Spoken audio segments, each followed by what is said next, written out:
క్రాక్లో జేమ్ లాంటి క్యారెక్టర్ చేయడానికి ఎవరు ముందుకు రారు.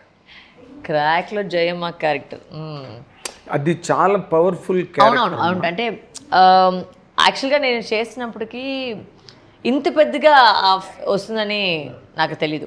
క్రాక్ సినిమా నేను చేసిన తర్వాత సరే ఓకే అంటే తమిళ్ ఆల్రెడీ సర్కార్, పందెం కొడి 2 ఇవన్నీ చేశాను.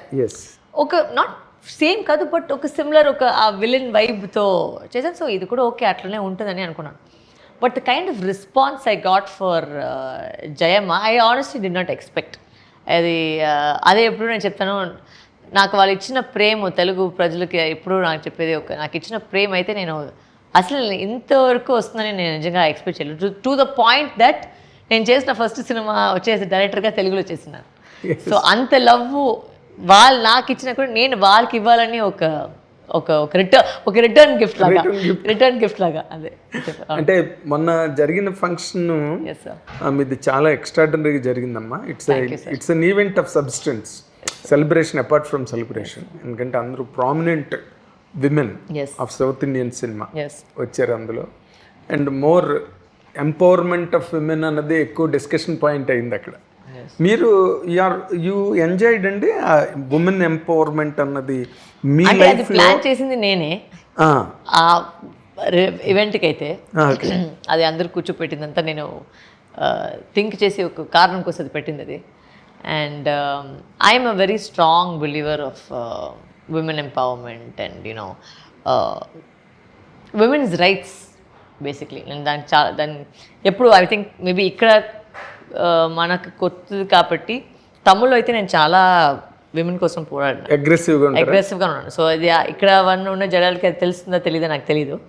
బట్ నేనైతే ఫస్ట్ నుంచి నేను ప్రతి మీ టూ క్యాంపెయిన్ ఫస్ట్ మాట్లాడింది నేనే అక్కడ.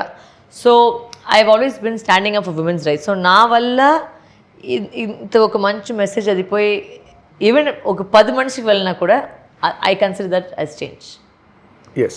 అదే అంటే ఈ మీరు మీటూ ఇక్కడ మీరు బాగా అగ్రెసివ్గా తమిళ్లో ఉంటారన్న విషయం ఇక్కడ తెలియకపోవచ్చు, కానీ me too movement is a very popular movement all across. అందరూ జయసుధ గారు, రేవతి గారు వాళ్ళందరూ కూడా లేటర్ పార్ట్లో వచ్చారు అందులోకి.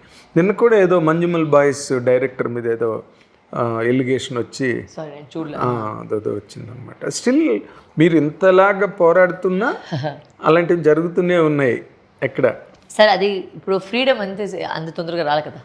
మన దేశం ఫ్రీడమ్ ఎంత ఉంచింది, ఎన్ని సంవత్సరాలు, how many years we fought. So it is a fight.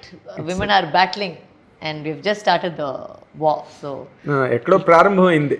It will take time to win it. It will take time to win it. అంటే మీరు లైఫ్లో మీ ఎంపవర్మెంటు లేదా రైట్స్, స్వేచ్ఛ, స్వాతంత్ర్యం విమెన్కి అది మీరు బాగా ఎంజాయ్ చేశారండి మీరు ఇండివిజువల్గా లైఫ్లో? అంటే ఎంజాయ్ చేసేది తప్పుగా ఒక వర్డ్ ఉంటుంది. అంటే పోరాడి నేను తీసుకున్నాను అది చెప్పాలి. ఎలా పోరాడు మీకేం? Because there are lot of times where there lot of disrespect that happens. మీకా? అందరికీ జరిగింది సార్. వాళ్ళ ఫస్ట్ అయితే పెద్దగా వాళ్ళు మీ వాయిస్ ఒక ప్లస్ మైనస్, ఇది మైనస్, అది మైనస్ ప్రతి చోటు చెప్పి వాళ్ళు స్ట్రగుల్ చేసి ఇప్పుడు వచ్చాం. సో ఆ టైంలో అయితే ఒక ఫీమేల్గా మన ఇండస్ట్రీలో వచ్చి ఉండేదడం అనేది కష్టమే. But so that's why I have so much respect for all the women in the industry. Because ఏ పొజిషన్లో ఉన్నా కూడా ఆ పొజిషన్లో ఉండడమే చాలా కష్టం. బికాజ్ అది ఒక 10 yearsకి ఒకసారి maybe some small change will happen in the industry. చిన్న ఇప్పుడు నేను సినిమా స్టార్ట్ అయినప్పుడు వచ్చేసి పెళ్లి చేసుకుంటే కెరీర్ అయిపోతుంది, అది అప్పుడు ఉండే ఒక థాట్ ప్రాసెస్. సో అందువల్ల ఎంతో మంది ఆడవాళ్ళు వచ్చేసి వాళ్ళకి ఆ పెళ్లి ఆశ వచ్చినా కూడా కెరీర్ వల్ల దాన్ని పక్కన పెట్టారు. So that is also sacrifice కదా. సో ఇప్పుడు మన జనరేషన్లో పెళ్లి చేసుకున్నా కూడా యాక్ట్ చేస్తున్నారు.